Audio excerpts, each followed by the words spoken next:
Il romanzo Le notti senza memoria del giornalista e scrittore agrigentino Carmelo Sardo è stato proposto per la candidatura al Premio Strega 2025.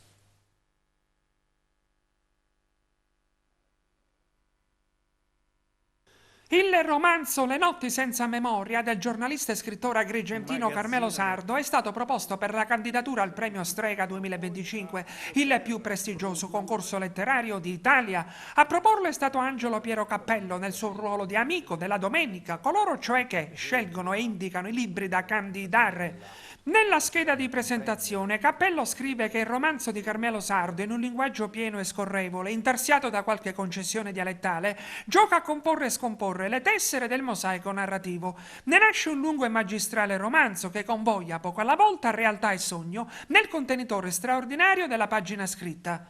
Edito da Biblioteca Edizioni, il romanzo di Sardo dovrà vedersela con un'ottantina di romanzi proposti dagli amici della Domenica, 12 dei quali saranno scelti e candidati alla fase finale dal comitato direttivo, che dovrà poi decidere la cinquina che a luglio si contenderà il premio. Dopo Leonardo Sciascia, unico scrittore agrigentino a vincere il premio Strega nel 1963 con Il giorno della civetta, Carmelo Sardo è il primo agrigentino a essere proposto a una candidatura.